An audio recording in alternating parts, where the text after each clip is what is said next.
2020년 9월 23일 수요일 오늘의 뉴스 브리핑을 시작하겠습니다. 2020년도 이제 100일이 남았습니다. 일로일로시의 웨스트 비사야스 주립대학교 교수가 월요일 페이스북에 코로나 바이러스가 유행하는 상황에서 학생들이 온라인 학습에 참여하는 어려움을 겪고 있는 상황을 공유했습니다.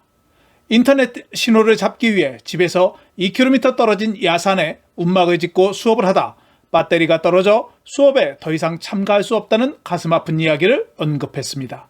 다행히 주변의 도움으로 파워뱅크를 선물할 수 있었다는 내용입니다. 10월 5일부터 진행되는 공립학교의 개학에는 문제가 없을지 걱정이 앞섭니다. 두테르테 대통령은 유엔 총회 연설에서 남중국해에서 미국과 중국 간 군사적 긴장이 고조된 가운데 22일 제75차 유엔 총회 화상 연설에서 긴장 완화를 촉구했습니다.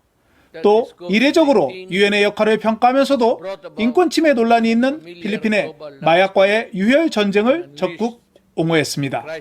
두테르테 대통령은 기조 연설에서 신종 코로나 바이러스 감염증으로의 안정과 신뢰가 필요한 상황에서 지정학적인 긴장들이 계속 고조되고 있다고 지적했습니다. 경쟁자들의 규모와 군사력을 고려할 때 말싸움이 실제 핵무기와 미사일 전쟁으로 악화할 경우 입게 될 인명과 재산에 대한 끔찍한 피해를 상상하고 기겁할 수밖에 없다고 강조했습니다. 이어 남중국해, 한반도, 중동, 아프리카의 이해 당사국들의 아직 친구가 될 수 없다면 서로 너무 미워하지는 말아달라고 호소했습니다. 그러면서 필리핀이 제기한 소송에 따라 국제상설중재재판소가 2016년 남중국해에 U자 형태로 구단선을 그어 90%가 자국 영해라는 중국의 주장이 근거가 없다고 판결한 것에 대해 타협할 수 없다는 것이라고 못 박았습니다. 이는 그동안 실리, 외교 등을 명분으로 중국과의 영유권 분쟁 문제를 제쳐놓을 수 있다는 입장을 밝혀온 것과 대비됩니다. 두테르테는 또 코로나19 팬데믹, 기후변화, 테러에 대한 국제사회 공조를 촉구했습니다. 필리핀이 국제의학 저널 더 랜셋이 실시한 연구에서 코로나 바이러스 방역 순위에서 전체 91개국 중 66위를 차지했습니다. 9월 14일 발표된 자료에 따르면 필리핀의 재생산지수는 1.2로 보통 전파로 알려졌습니다. 코로나 바이러스를 효과적으로 방역하고 있는 국가는 19개국이었으며 이 중 10개국은 한국을 포함해 아시아 국가였습니다. 반면에 가장 낮은 국가는 몰디브로 91위를 차지했습니다. 페이스북 관계자는 필리핀의 군과 경찰이 가담한 것으로 추정되는 100개 이상의 가짜 계정을 폐쇄했다고 발표했습니다. 가짜 계정은 다양한 경찰 및 군사기관과 관련된 사람들이 관리하는 가짜 계정의 내용 대부분이 야당, 행동주의 및 공산주의에 대한 비판을 중심으로 이루어졌다고 말했습니다. 또한 정치와 관련해서는 2022년 대선에 출마 예정인 사라 두테르테를 지지하는 계정이 많았으며 미디어 그룹 레플러도 비난하는 계정이 있었습니다. 가짜 계정은 57개의 페이스북 계정, 31개의 페이지, 20개의 인스타그램 계정으로 구성되어 있으며 페이스북은 27만 6천 명 이상의 팔로워와 인스타그램은 5만 5천 명 이상의 팔로워를 보유하고 있다고 전했습니다. 필리핀 대통령과 정부 고위 관리들이 사용하던 노후 항공기를 대체하기 위해 9월 17일 텍사스에서 걸프스트림 에어로스페이스 항공기가 필리핀에 인계되었습니다. G280 항공기는 필리핀 공군 현대화 프로그램에 따른 항공기 인수 프로젝트의 일부로 비상시 대통령과 필리핀 정부 고위 관리들이 사용하던 노후화된 항공기를 대체할 것이라고 외교부 관계자가 밝혔습니다. G280 항공기는 개인 보호 장비와 기관 간 태스크포스 관리들을 싣고 21일 다바오로 첫 운항을 시작했었습니다. 항공기 구매에는 20억 페소가 소요되었으며 항속거리 6,667km의 10인승으로 8시간 논스톱 운행이 가능합니다. 필리핀 대학의 전문가는 코로나 바이러스 상황이 개선되고 있지만 검역 상태를 하향 조정하기에는 아직 시기상조라고 밝혔습니다. 필리핀은 현재 재생성지수가 0.92이고 수도권은 0.83으로 1보다 작은 수치이지만 검역 상태의 하향을 고려하기 위해서는 하향 추세가 몇 주 더 지속되어야 한다고 말했습니다. 코로나 바이러스 확진율이 세계보건기구의 권장 수치인 5%에 비해 2배가 넘는 10.4%를 유지하고 있으며 사례 배가율이 11일로 MGCQ의 요건인 28일에 비해 여전히 낮다고 말했습니다. 한편 보건부는 코비드19 상황이 개선되고 있지만 특정 지역의 사례가 증가하고 있어 아직 그래프가 평평해지지는 않았다고 말했습니다. 무역산업부는 메트로 마닐라 및 기타 지역이 10월 1일부터 MGCQ로 전환될 수 있게 되면 모든 지방정부의 통금 해제를 승인할 것이라고 밝혔습니다. 로페즈 무역부 장관은 사업체, 특히 소기업은 영업시간 제한이 폐지되면 더 오래 영업할 수 있다고 말했습니다. 그는 더 긴 업무시간은 더 많은 사람들을 위한 더 많은 일자리를 의미하고 정규직 근로자들에게 더 많은 급여를 받는다는 것을 의미한다고 덧붙였습니다. MGCQ로 전환되면 식당 및 기타 필수 시설은 50% 용량으로 운영될 수 있으며 관광, 여행사, 라이브 이벤트가 허용된다고 전했습니다. 필리핀의 10개 지역에는 정부가 운영하는 의과대학이 없는 것으로 알려졌습니다. 의과대학이 있는 지역은 7개 지역으로 9개 주립대학만이 의사를 양성할 수 있다고 상원 청문회에서 밝혀졌습니다. 필리핀 인구 10,000명당 의사 10명이라는 이상적인 비율을 준수하기 위해서는 78,400명의 의사가 부족하나 필리핀 사람들은 의학 교육에 접근할 수 없는 것이 가장 큰 문제점으로 알려졌습니다. 필리핀은 1분에 4명의 신생아가 태어나며 60세 이상의 노인 인구가 1천만 명에 달하는 상황에서 공중보건의가 필요한 상황으로 의과대학에 대한 투자가 필요하나 의대 졸업생들의 해외 유출을 방지할 수 있는 대책을 강구해야 한다고 상원 의원들은 말했습니다. 필리핀 주립대학 및 대학협회에 따르면 다음 학기에 약 44,000명의 학생들이 전염병으로 인해 등록을 못할 수도 있는 것으로 조사됐습니다. 또한 112개의 주립대학에 6,000명의 대학원생도 다음 학기에 등록할 의향이 없다고 밝혔습니다. 대부분의 사유는 경제적 이유 때문이지만 많은 학생들이 현재 상황 때문에 불안함도 가지고 있다고 조사됐습니다. 또한 28개 고등교육기관이 올해 운영을 중단할 수 있도록 요청을 했습니다.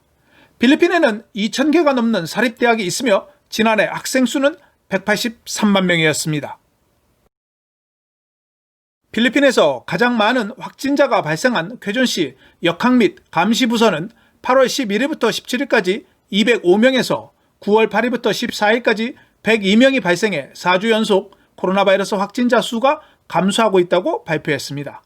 벨몬트 시장은 정부에서 발행한 건강 및 안전 프로토콜을 준수하면 1일 사례수를 50%까지 줄일 수 있다고 말하면서 우리는 안주해서는 안 되고 확산을 종식시키기 위해 계속 주의를 기울여야 한다고 강조했습니다. 자료에 따르면 쾌존시의 재생선 지수는 8월 31일부터 9월 6일까지 0.92에서 9월 14일부터 20일까지 0.79로 감소했습니다. 쾌존시의 양성률은 현재 11%로 10% 이하로 도달하기 위해 1일 800건의 검사에서 1,000건으로 상향하는 것을 목표로 하고 있습니다. 필리핀 관광부는 10월 1일부터 필리핀 최고의 관광지 보라카이 섬에 대한 국내 관광객 여행을 허가한다고 발표했습니다. 모든 관광객은 여행 48에서 72시간 전에 코로나 바이러스에 대한 PCR 음성 확인서를 제출해야 합니다. 공항은 까티클란에 있는 라모스 공항으로 한정될 예정입니다. 지난해 보라카이는 203만 명의 관광객이 방문했으며 이 중 국내 관광객은 93만 2,433명으로 2018년에 비해 163%가 증가했습니다. 필리핀의 여행업계가 한국 정부에 필리핀 관광객 무비자 입국 허용을 요청했습니다. 도안유 회장은 대만은 지난 2017년 무비자 입국을 실시한 이후 필리핀 관광객이 급증했다며 한국과 필리핀 정부는 완전 비자 면제를 위해 노력해야 한다고 강조했습니다. 그러면서 양국의 여행협회가 이를 추진하기 위한 협약을 체결하기를 바란다고 덧붙였습니다. 지난해 필리핀을 찾은 한국인 관광객은 199만 명으로 해외 관광객 1위였습니다. 2010년 74만 명에서 10년 새 168.6%나 급증했습니다. 한국을 방문한 필리핀 관광객은 50만 명으로 중국, 일본, 대만, 미국, 홍콩, 태국, 베트남에 이어 8번째 많았습니다. 셔우드 골프장이 9월 12일 회원의 날을 맞아 진행한 토너먼트가 보건 규정을 위반한 것으로 알려지면서 까비떼 주지사로부터 무기한 골프장 폐쇄 명령을 받고 22일 오후 3시부터 골프장을 폐쇄했습니다. 총 91명의 회원이 행사에 참석했으며 참가자들은 샷건으로 플레이를 펼쳤었습니다. 레물라 주지사는 모든 비접촉 스포츠 및 운동은 관중은 금지되어야 하며 조직적인 플레이는 격리 상태에서 허용되지 않는다고 말하면서 토너먼트 개최는 명백히 위반사항이라고 말했습니다. 셔우드힐 골프장은 104명의 직원과 183명의 캐디를 고용하고 있으며 주지사는 재개장하는 문제는 경영진의 노력 여하에 따라 달려있다고 말했습니다. 마닐라 국제공항은 코로나 바이러스 확산을 더욱 방지하기 위해 국제공항의 모든 터미널에 있는 흡연구역을 일시적으로 폐쇄한다고 발표했습니다. 흡연이 개인에게 필요한 안면 마스크와 안면 보호대를 제거하도록 요구하고 한 지역에 모인 사람들의 신체적 거리 측정에 불복종하기 때문에 이 일시적인 금지는 표준 건강 프로토콜을 엄격하게 준수하도록 모든 사람에게 상기시키는 역할을 합니다라고 덧붙였습니다. 필리핀 보건부는 이미 면역체계가 손상된 흡연자들이 코비드19에 더 취약할 가능성이 있다고 설명한 바 있습니다. 오늘의 단신입니다. 글로브 통신사는 2016년 이후 광대역 서비스 요금이 60% 하락했다고 발표했습니다. 또한 글로브는 네트워크에 대한 투자는 가정에서 인터넷 경험을 향상시키기 위해 매년 이루어진다고 덧붙였습니다. 사회복지개발부는 바야니안법에 의해 배포한 1,800만 가정에 대한 현금 지원 중 400만 가정이 수령하지 못했다고 청문회에서 밝혀졌습니다. 비수령 이유로는 이중 수령과 수급자에 대한 명단이 부실한 것으로 알려졌습니다.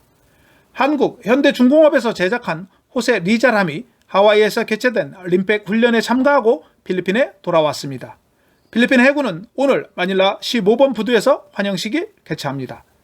필리핀 가스콜란 경찰청장은 6월부터 ECQ 및 MECQ 지역에 근무한 경찰관들에게 위험수당을 지급한다고 발표했습니다. 검문소와 격리 규칙을 시행하는 데 최전선 근무한 경찰관 중 5,000명 이상이 코로나에 확진되었으며 17명이 사망했습니다.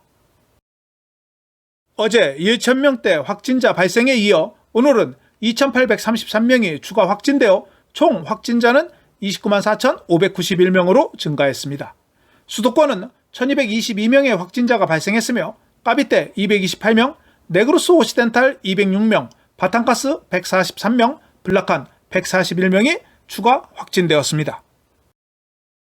최근 14일 이내 발생자는 전체 80%로 2,280명이 증가했으며 수도권에서는 42%로 968명이 발생했습니다. 깔라바라존에서 456명, 중부 비사야 314명이 발생했습니다. 해외 근로자 6명이 발생했으며 지역이 확인되지 않은 확진자는 5명이었습니다. 어제 14일 이내 확진자는 1,435명이었습니다. 어제 50명의 사망자에 이어 오늘은 44명이 추가로 사망해 5,091명으로 사망자가 증가했습니다. 수도권에서는 23명, 깔라바라존에서 6명이 사망했으며 전체 44명의 사망자 중 9월 사망자는 21명이었습니다. 오늘 회복한 사람은 765명으로 총 23만 1,373명이 회복하였으며 회복률은 78.5%입니다. 오늘 검사를 받은 개인은 33,082명으로 총 325만 4,852명이 검사를 받았습니다. 오늘 확진율은 8.5%였습니다. 취합된 실험실은 총 130개 실험실에서 125개 실험실의 자료가 취합되었습니다. 공항 검역을 책임지고 있는 해안경비대는 22일 필리핀에 입국한 승객은 1,679명으로 해외 근로자 1,414명, 일반인 265명이라고 밝혔습니다. 봉쇄기간 중 입국한 승객은 항만을 포함 28만 1,959명이며 22일 검사에서 양성은 87명, 총 양성 확진자는 2만 523명으로 확인됐습니다. 오늘 달러 대비 페소 환율은 1달러에 48.47페소였습니다. 원달러 환율은 1,163원 47전을 기록했습니다. 페소에 대한 원화는 1페소에 23.98원으로 마감되었습니다. 불안전한 저기압의 영향으로 천둥과 함께 번개가 자주 발생하고 있습니다. 야외 활동하실 때 주의를 기울여야 할 것 같습니다. 내일 메트로 마닐라 최저 기온은 24도, 낮 최고 기온은 32도가 예상되며 일출은 5시 45분, 일몰은 5시 51분입니다. 오늘 준비한 소식은 여기까지입니다. 감사합니다. 오늘 내용이 좋으셨다면 좋아요와 구독하기, 알림 설정을 부탁드립니다. 시청해 주셔서 감사합니다.